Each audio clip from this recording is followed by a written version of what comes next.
Bom dia, sétimo ano. Tudo bem com vocês? Como é que foram de férias? Mini férias, mas valeu, né? Queridos, estamos estudando sobre o renascimento. A gente já fez a fundamentação e falou um pouquinho só sobre isso. Hoje a gente começa de fato os estudos aí falando sobre o renascimento. A gente então já conversou que a partir do século XI a Europa começou a mudar, né? Onde era antes só feudos, né? A Idade Média só com os feudos, tudo começa a mudar a partir do século XI. Até a arte muda que a gente viu, né? A população aumentou, eles descobriram novas técnicas de agricultura, eles estavam fazendo aquele comércio com o Oriente, trazendo coisas diferentes, as especiarias, sabonetes e perfumes lá do Oriente. Então, esse comércio ia caravanas de mercadores buscar coisas diferentes, vinham, revendiam, faziam feiras. As cidades se revitalizaram, as pessoas voltaram a morar nas cidades, formaram os burgos. Burgos eram as feiras, tinham as feiras e tinha as moradias dos artesãos e dos comerciantes que buscavam coisas ao redor, e ao redor as muralhas para proteger. Isso eram os burgos. Por isso que os habitantes se chamaram burgueses. Eram os comerciantes, tanto aqueles que produziam suas coisas para vender, como os artesãos, como aqueles que buscavam de longe e revendiam as coisas. Eram os burgueses. Então agora tem uma nova classe social nessa época. Nós vamos ter os burgueses. Quem são os burgueses? Os comerciantes, os vendedores, os banqueiros, as pessoas que vão começar a emprestar dinheiro, e também os donos dos navios que iam longe buscar coisas. Esses são os burgueses, tá? E essa nova classe social, eles tinham bastante dinheiro, porque eles vendiam muitas coisas. Só que eles não tinham importância política, eles não podiam ajudar a organizar as leis. Lembra que a gente falou? Quem que organizava as leis? Era a nobreza e o clero.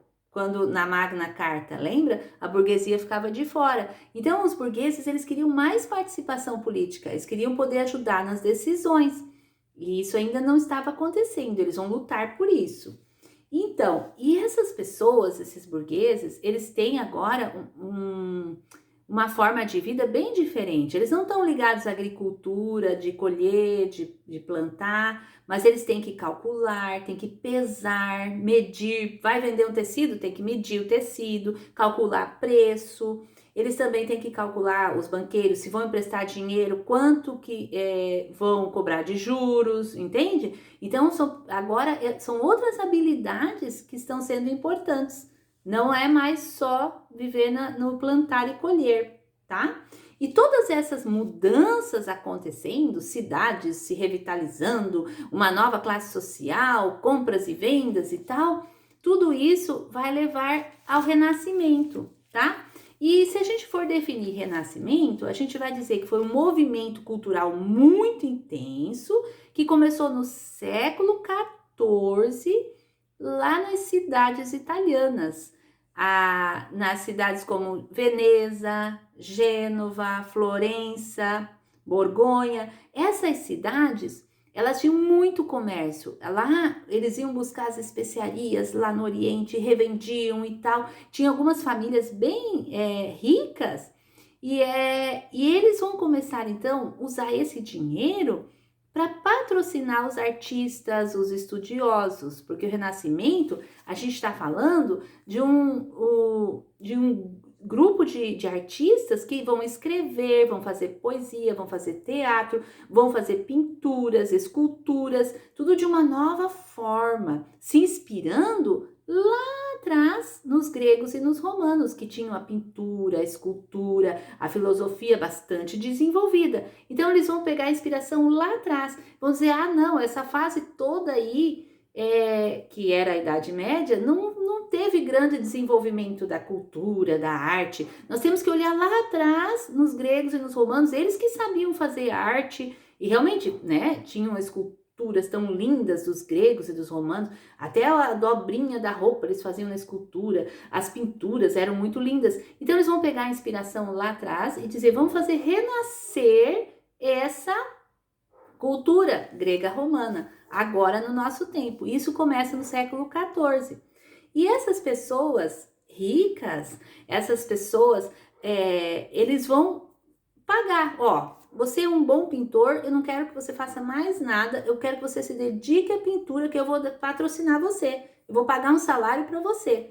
E se esse pintor se desse muito bem e as suas obras fossem reconhecidas, aquele que patrocinou, ele também ganha importância, porque foi ele que descobriu esse talento, entendeu?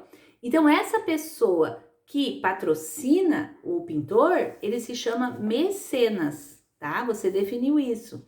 Mecenas. Então foi lá na Itália que começou, mas não ficou na Itália, nessas cidades da Itália, se espalhou pela Europa. E nós vamos ter artistas, vamos ter escultores, vamos ter pintores, vamos ter poetas, dramaturgos de toda a Europa, tá?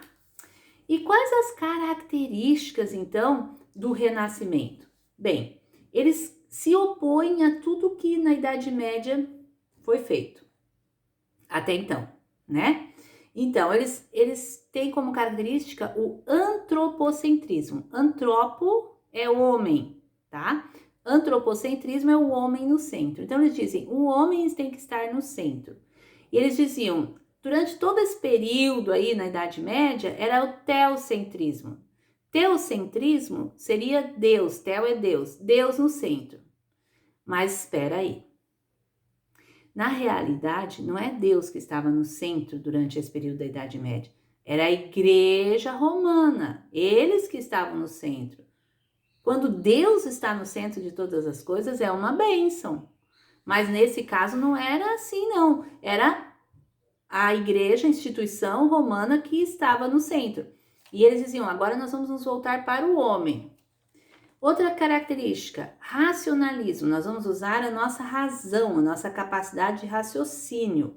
Em oposição ao que eles diziam, na Idade Média, durante a Idade Média, as pessoas simplesmente só têm a fé. Na realidade, nem era fé isso, era o medo, porque as pessoas nem podiam ler a Bíblia, né? Então era o medo do que os líderes religiosos falavam, eles tinham medo e seguiam e eram muito supersticiosos. Então agora, com o Renascimento, eles querem o quê? Racionalismo, vamos usar a nossa capacidade de raciocínio. E de fato, Deus nos deu a capacidade de raciocínio para usar, sempre de acordo com a sua vontade. E aí é bênção. Também tem a característica da individualidade. Durante toda a Idade Média, as pinturas que eram feitas, ninguém assinava, fui eu que pintei.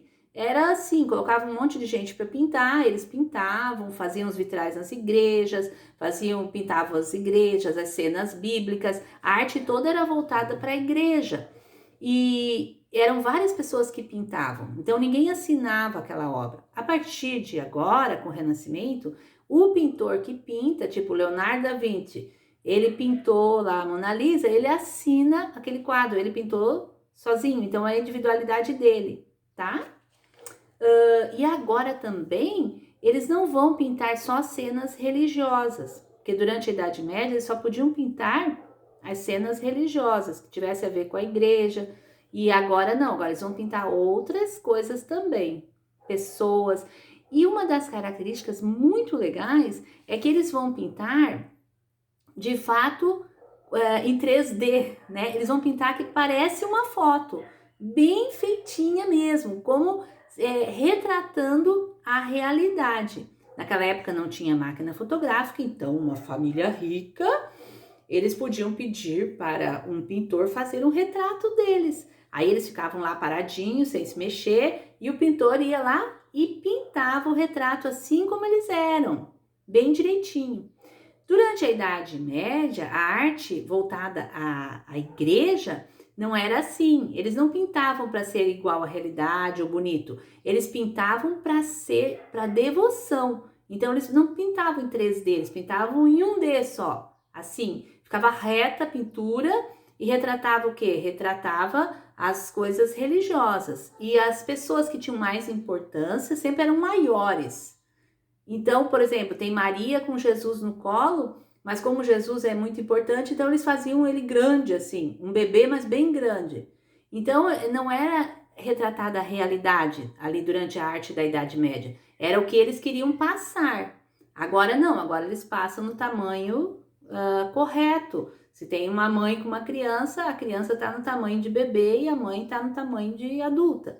Então, muda a forma de arte, certo? No Renascimento. Que característica mais? Nova visão de tempo. Antes, o camponês está lá no feudo, ele seguia pelo tempo da natureza. Nasceu o sol, é hora de levantar, comer e trabalhar na lavoura, trabalhar lá, plantando, colhendo. Quando fica noite, ele se recolhe. Agora não, agora o tempo tem uma outra característica para essas pessoas. O tempo é usado com prazos. Por exemplo, o sapateiro vai fazer o sapato para vender, ele tem uma encomenda, ele tem um prazo, dentro de 2 semanas eu tenho que entregar esse sapato. Ou o banqueiro vai emprestar dinheiro, ele vai dizer, nesse prazo você me paga o dinheiro, você tem que me pagar com tanto de juro. Então, o tempo agora é um pouco diferente.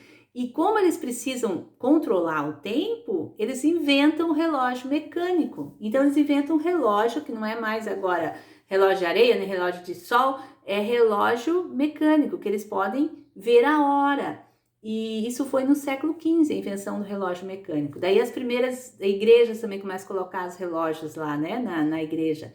Então, gente, muda essa concepção de tempo, porque eles precisam cumprir prazos. E uma coisa muito interessante, você sabe por que o nome banqueiro? Por quê? Como tinha moedas diferentes em vários países, e essas feiras chamavam gente de tudo que é parte, então tinha aquelas pessoas que trocavam o dinheiro, eles colocavam o dinheiro dessa parte da Europa aqui, outro ali, em cima de um banco. E aí a pessoa vinha e trocava o dinheiro. E é isso, daí veio o nome banqueiro, porque o dinheiro era colocado, as moedas eram colocadas em cima do banco. Por isso banqueiro, até hoje os bancos, tá? Legal, né? Gente, então eles precisavam dividir o tempo, controlar o tempo, calcular o tempo que eles vão levar para fazer alguma coisa, para fazer uma viagem para buscar coisas lá no Oriente. Então é por isso a importância do controle do tempo e do relógio. E surgiram nessa época então os humanistas. Humanistas é aqueles voltados ao homem, né? O humano, o ser humano. E como já tinham criado as universidades na Europa, eles querem agora que na universidade se estude usando o raciocínio lógico, fazendo o quê? Cálculo, fazendo experiências para ver se as coisas são de fato assim, tá? Então, o humanismo também é uma característica do Renascimento, certo? Então, esse é o início do Renascimento, certo? Então, esse movimento cultural muito intenso que tomou conta das cidades da Europa, onde que pintores estavam fazendo coisas lindas, obras maravilhosas, escultores também, poetas, todo mundo colocando a arte em prática, descobrindo novas técnicas. A pintura a óleo, por exemplo, foi uma nova técnica. Eles antes pintavam muito nas paredes, os afrescos, agora eles vão pintar nas telas com pintura a óleo, né? Com tinta a óleo, talvez você já viu. Então, eles vão criar novas técnicas também. A questão da luz, como é que eu vou jogar a sombra no desenho, para o desenho ficar cada vez mais natural, mais parecido com o real. Então, tudo isso vai mudar agora. E nas próximas aulas, a gente vai falar, então, de alguns pintores famosos e poetas famosos, certo? Uma boa semana para todos vocês!